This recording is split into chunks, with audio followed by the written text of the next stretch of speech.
Good afternoon. The title of my paper is The Lod Mosaic Floor, Its Menagerie, Roman Influence on Local Mosaic Art. And we will also try to deal with the interpretation, context and chronology of the floor. For a beginning, I shall present some general information about the ancient city of Lod. Lod is situated on the border of the coastal plain and the Shvela, the inner plain, and to the west of the Ayalon River. The settlement existed here already in the Neoliths and continued uninterrupted until modern times. The city was the center of a rich agricultural region, a virtual agricultural paradise surrounded by agricultural land with water sources. This geographic location, the geological formation and the climate were favorable for the cultivation of olives, fig trees, etc. Lod was famous for its figs, date groves, strawberries and various sorts of grains. Also wine was cultivated. Lod was the center of a flourishing textile industry as well as a dyeing industry. After the destruction of the Second Temple, Lod developed into a major Jewish center, and its role as important an intellectual and spiritual center at that time added to the economic success of the city during the Roman period.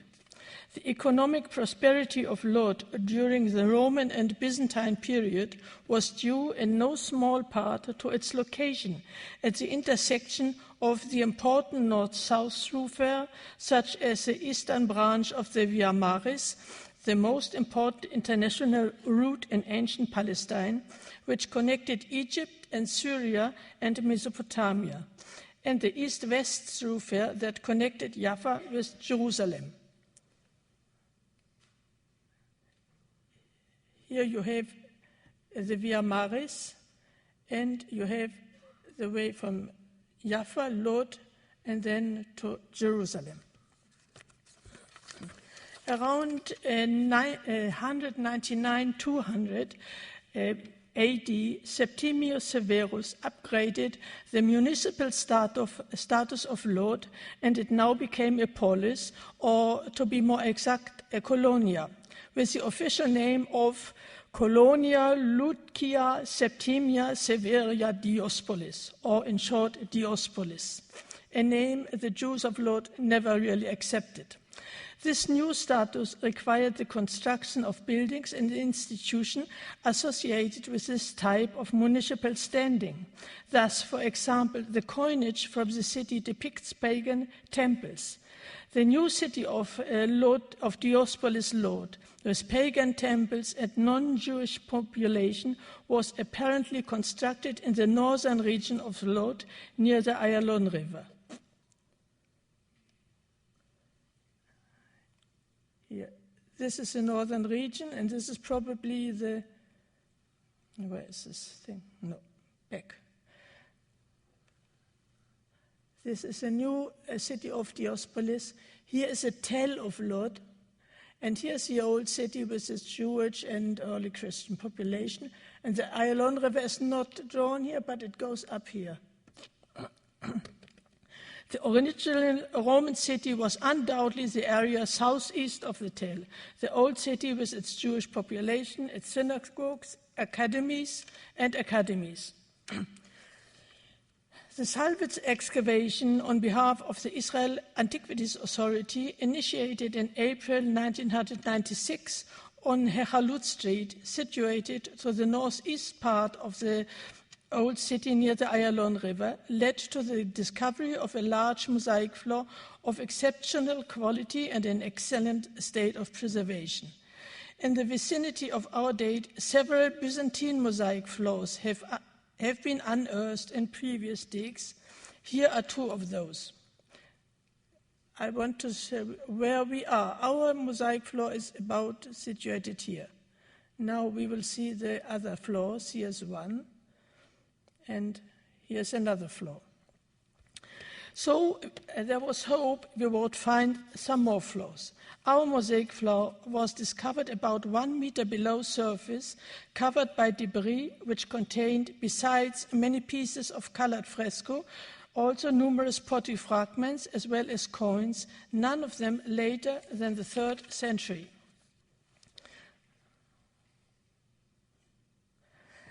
The mosaic floor is 9 meters wide and about 17 meters long, that are about 200 square meters.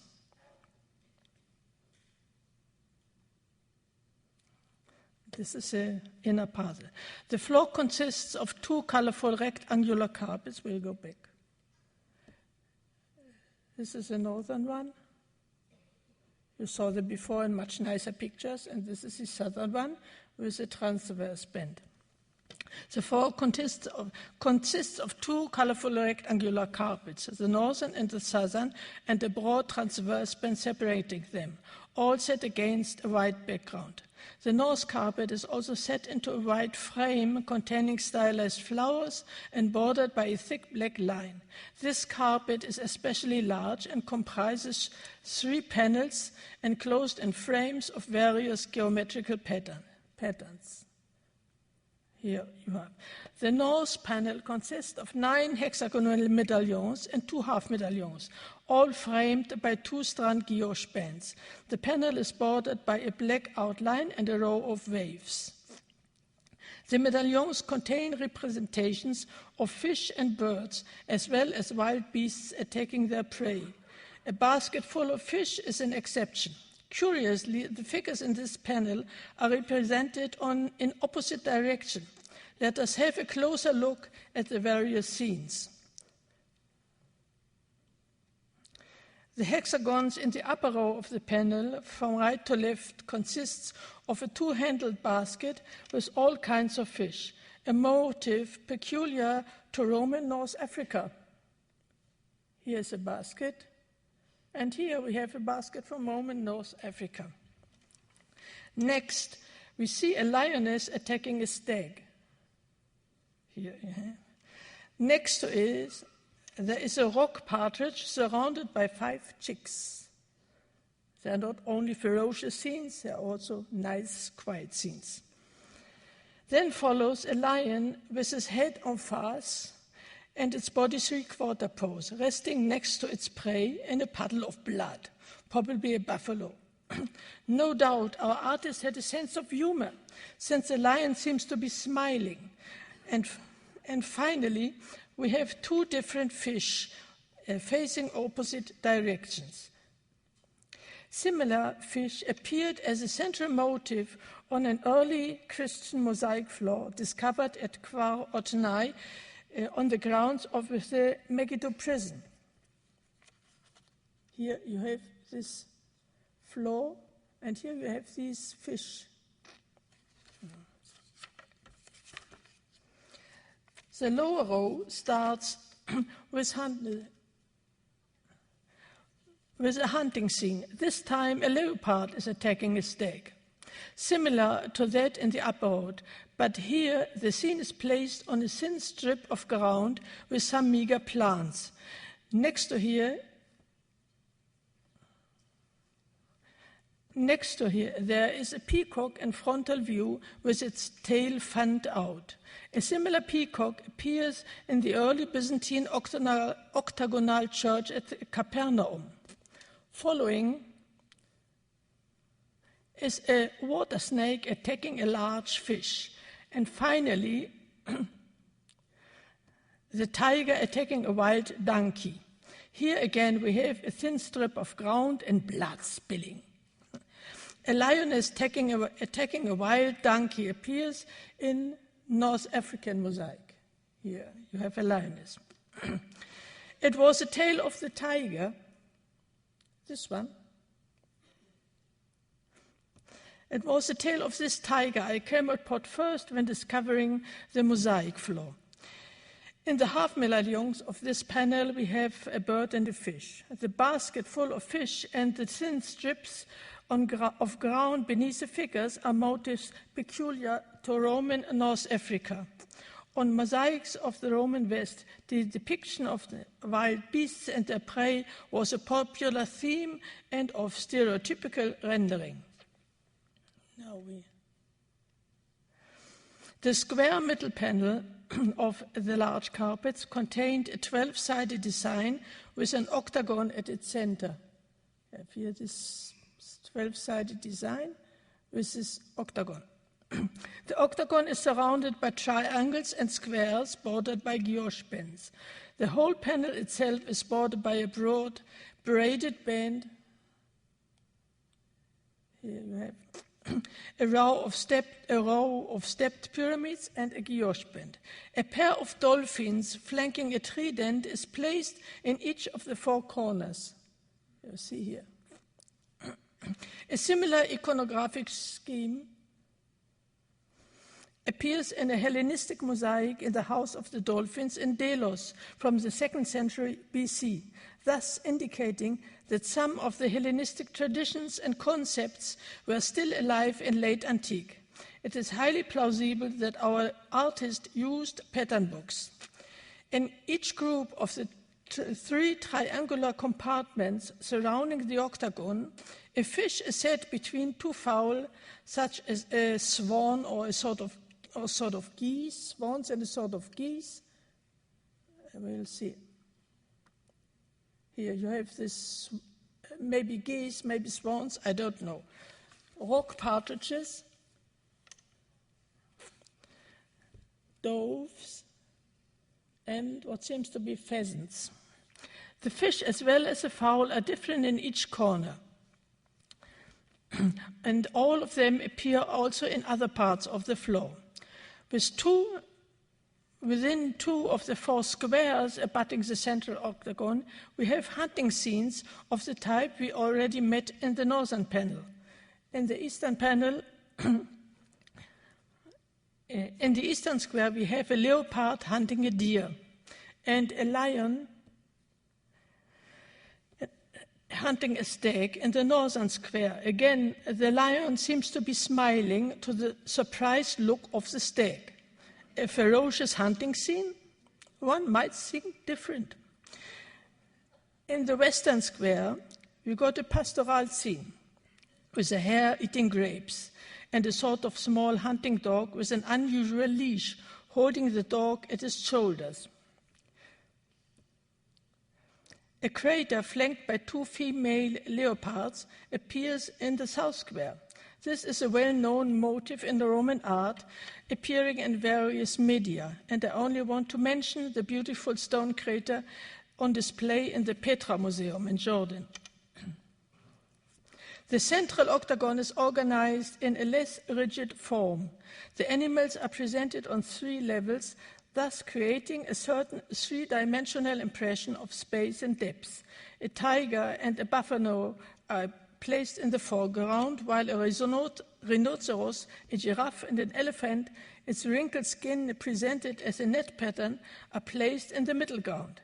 An elephant with a similar net pattern skin appears on mosaics of the Piazza Armerina in Sicily.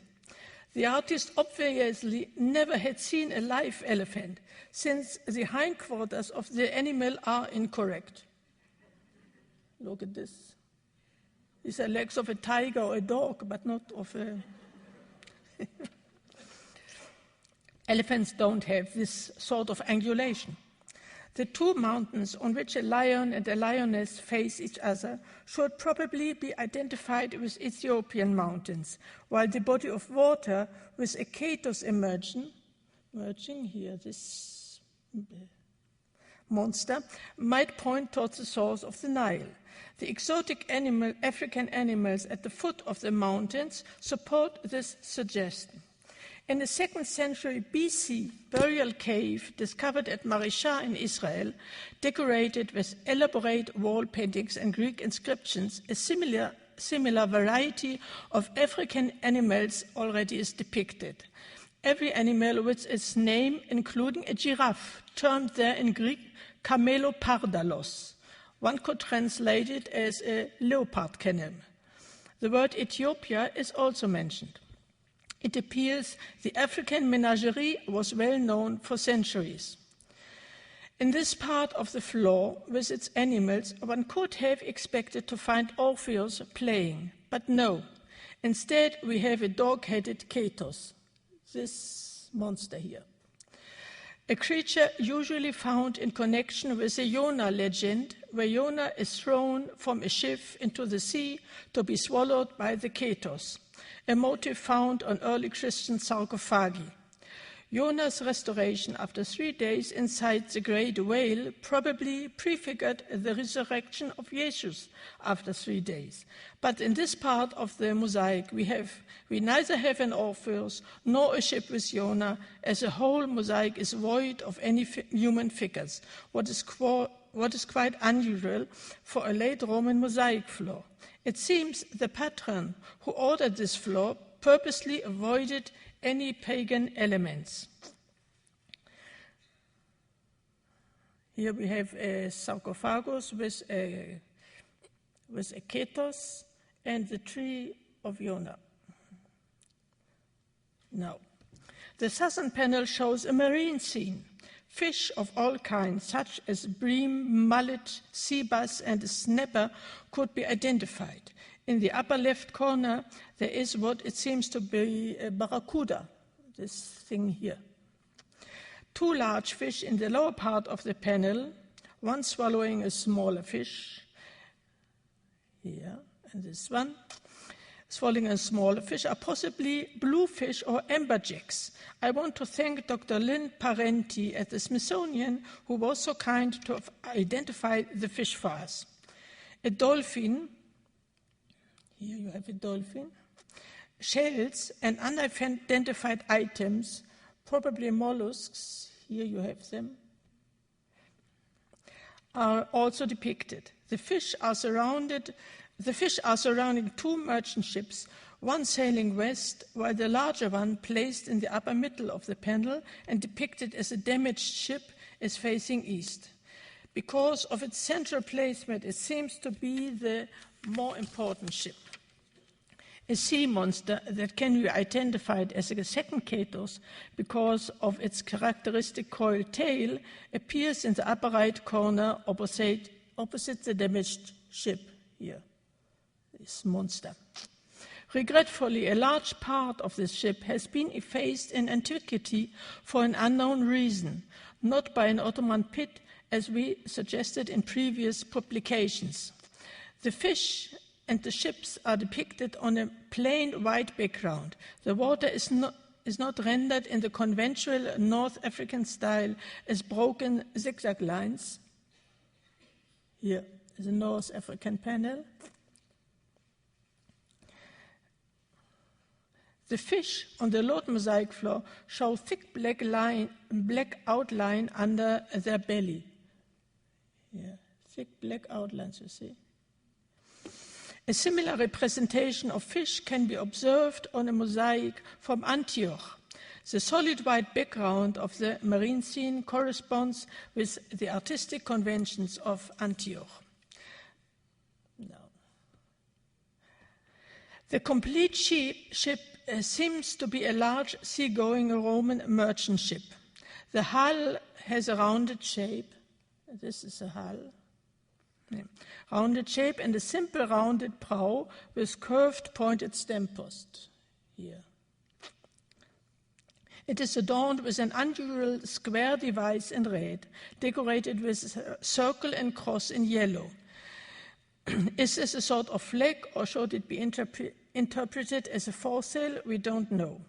The ship has an overhanging stern gallery and a goose-headed stern post. Here, you see this goose here, which is facing the bow. The darker lines on the hull probably indicate whaling pieces. The dark black-brown strip along the lower hull indicates the keel here. Keel, and here you have whaling pieces. The gunwale is painted red. This is a gunwale.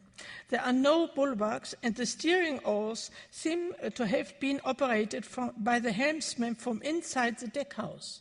Here you have the deckhouse and the steering oars. from inside the deck house, which is a feature so far not found on representations of Roman merchant ships. Black lines indicate strips of cloth sewn together to form the square main sail and the triangular topsail. The triangular topsail here, you see? No? Where is this thing? Here is this. These are the strips sewn together. By using different colors, the artist has succeeded in making the sail three-dimensional. The lower part of the sail seems to be attached to the lower part of the mast. Here you have it. The flag on top of the mast is correctly depicted. The depiction of the rigging is quite elaborate. The artist shows 3 starboard shrouds here to the left side of the mast and 3 port shrouds to the right. The ropes were connected to the mast at one end and to the gunwale to the other. 2/3 of the way up the mast, possibly a composite one, as indicated by the black and white sections. Here you have these. It was not one section. A yard hangs at right angles. Here, this is a yard. The appearance of the sail, fully set, indicated how the ship would have been sailed at maximum speed and good sea conditions. The damaged ship is of the same type. It is viewed from the starboard side. Here. The bow is missing, only the flag can be seen. From the length of the sternpost and the overall size of the hull, there is no doubt that the ship is larger than the one on the left side of the mosaic.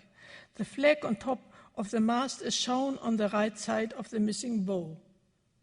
Here you see still the end of the mast and the flag and part of the topsail. The mast was not preserved, but we can say for sure that it was not in a straight position. The 2 fish above the ship leave no room for the mast. You see, here are 2 fish. There could be 2 reasons for the forward-leaning position of the mast. Either the mast was broken or it could be retractable, but usually only small sailing boats have a retractable mast, not large merchant ships. According to the torn ropes visible on the stern, here you have the torn ropes, it seems possible the mast was broken. The yard seems to be close to the deck. Probably the yard and the sail fell on the deck when the mast broke, as depicted in this proposed reconstruction. Here. That might be the yard and the broken mast on the... The whole picture could be interpreted as a sort of time capsule, a scene frozen at a specific moment. The ship was not presented at anchor or in a harbor. The artist presented the ship with its torn ropes and broken mast the moment it was going to sink. Was there a connection between the damaged ship and the enormous whale-like fish with its open mouth to the right, that, according to its coiled tail, should be identified as a Ketos? We do not... I show you the back. Here, you have it again. Do we have here a depiction of the Jonah legend? We will never know. For sure, we can suggest that the damaged ship in its central position was a main subject of this marine scene. Now we will go forward. The transverse band separating the 2 main carpets was bordered by a plain black line. This panel is adorned with scrolls emerging from a central crater flanked by peacocks. A basket filled with fruit is placed in the upper right corner. You saw it before, I think. Here. This motif, as well as a crater, is often found on later church mosaic floors. The scrolls are inhabited by birds pecking grapes.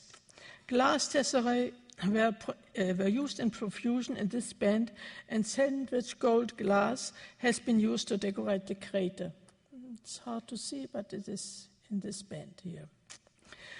This transverse band seems to be a virtual threshold leading from the southern carpet to the northern one. After the mosaic was dismantled, the excavation did not reveal any walls under the foundations of the floor. It seems the transverse band was part of the original layout and not a later insertion, though it seems different artists might have been at work on the various panels. The southern carpet is divided into two panels. The northern one is enclosed in a broad frame with rhomboids and a band of braided guilloche surrounded by a thick black line. It depicts birds such as doves, a rock partridge, a duck, a swan or goose, a pheasant, and a large cock in the lower center. Here you have the nice cock. Regretfully, it is damaged. Each bird perched on a branch with a flower at its end. The whole composition was set against a plain white background. This panel was damaged by a modern water pipe. Red underpainting could be seen on the white plaster where the mosaic stones were missing. A comparable bird mosaic was found in Antioch, where the birds and the branches are strewn at random over the panel. The southern panel was surrounded by three decorative frames of virulent beads, a composite guilloche, and lozenges, all also bordered by a thin black line. The panel is filled with intertwining guilloche bands, forming hexagons with curved sides, inhabited by birds, mostly perched on branches, fish, wild beasts, and mythological creatures. Let us see. Here we have a bird, a mythological creature. In this panel, glass tesserae were also used. The southern end of this panel was destroyed by modern activity. The panels of the northern carpet mainly show North African influence. North African influence, wild beasts attacking their prey being a most popular theme in mosaics of the Roman West. The marine panel and the bird panel, as well as the arrangement of the geometric borders, are clearly inspired by Antioch mosaics. The whole layout of the floor and subsequent panels seems to be in accordance with local taste. Were there two or more crews working, or one artist familiar with the artistic trends of the Roman West, as well as Syrian models, classical traditions, as well as late antique motifs?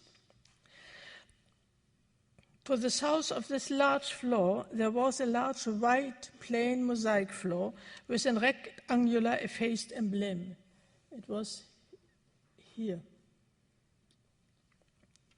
It is possible the entrance to the whole complex was from the west through this sort of anteroom, with an entrance to the main hall from the south, from here, and then go into the main hall.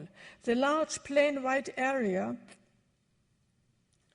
here to the west of the mosaic indicates a place where people would be seated, facing east in the direction of a small damaged panel attached to the central carpet. Here. The decorative border of this panel consists of a braided band and a petal motif not found elsewhere on the floor. This panel depicts two gold amphorae placed on what seems to be Doric-like capitals. The upper part of the amphorae, regretfully, was damaged.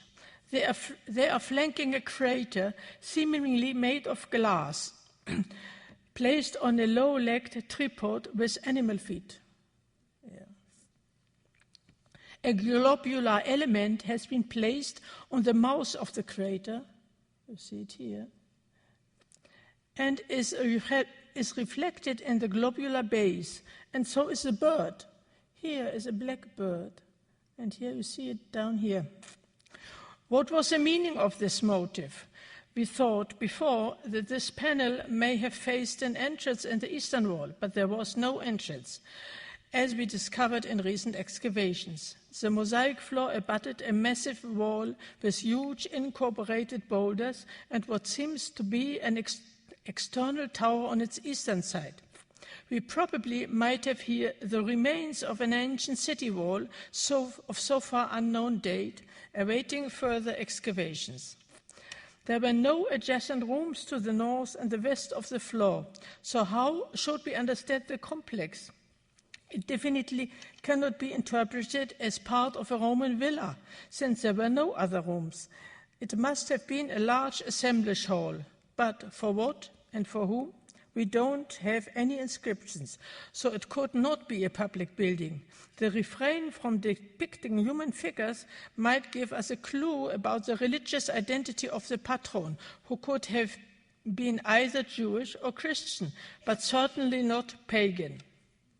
By the 3rd century, there were numerous synagogues and academies in Lod. Talmudic literature refers fairly often to the many synagogues. Our mosaic floor adorned a very large hall, but according to the lack of inscriptions, this hall could not be part of a public building like a synagogue.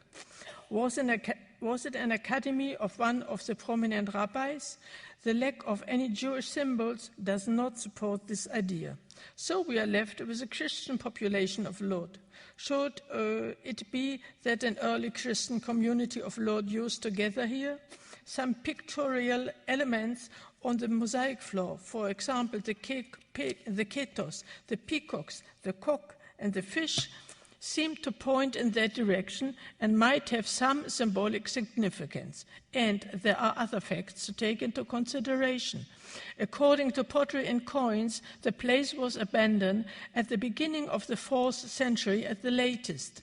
Since there are no signs of a violent destruction, the place must have been demolished deliberately and carefully, so as not to damage the floor. A complete bowl filled with white plaster found on our floor indicates that somebody was busy with repair works and had to leave unexpectedly. The floor was then covered up with a thick layer of soil containing much pottery and fragments of colored fresco that once covered the walls. What happened? We know that in 351, Lod was destroyed in the revolt during the reign of Gallus Caesar.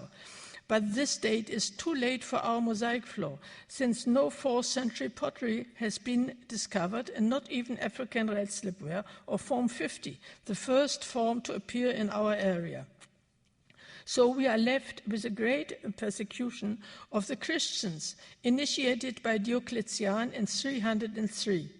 Diocletian's first edict, published in 303, ordered the destruction of Christian scriptures and places of worship across the empire and prohibited Christians from assembling for worship. Probably these persecutions might have put an end to the complex. We will never know what actually happened here, but curiously, nothing was ever built over the mosaic floor until the late Ottoman period. In 1996, when we expanded our excavation to the south in order to search for adjacent rooms, we first discovered a large stone-paved area, probably a public space. It could be dated to the Umayyad period.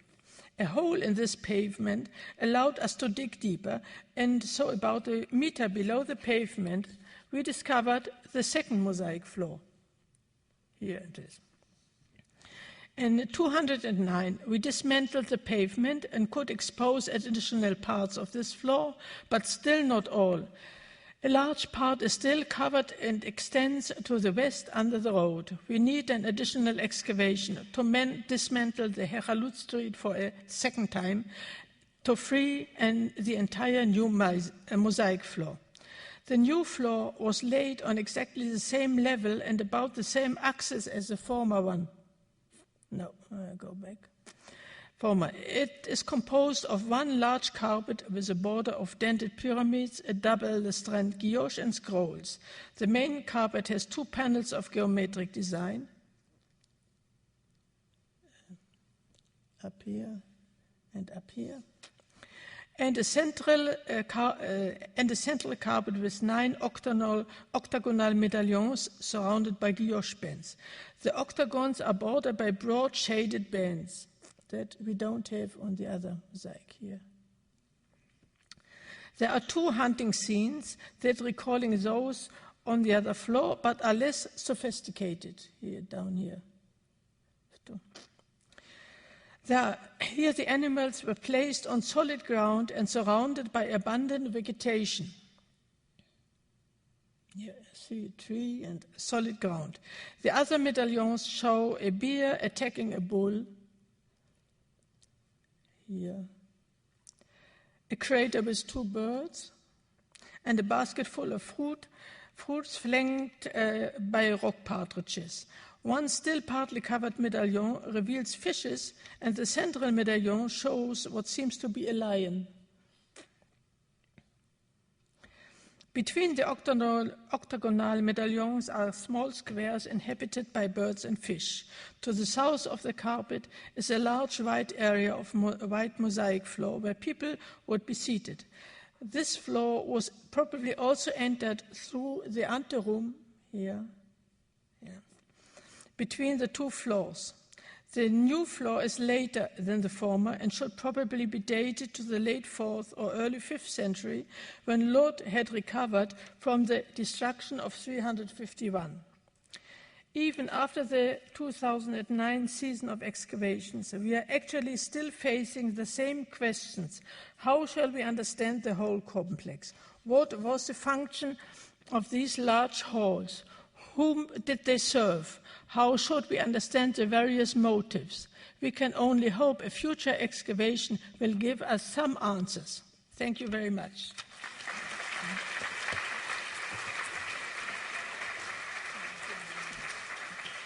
Well, thank you both, and I think we have some time to take a few questions if our speakers would be willing to answer them. But we'd also like to thank the Metropolitan Museum and Dr. Christopher Lightfoot, who is in the audience, and who is in charge of the wonderful installation that is here for all of you to enjoy today. Dr. Lightfoot is a great expert on this and was responsible for the placement and the bringing over and arranging for the Metropolitan Museum to show this exhibition. So thank you, Chris.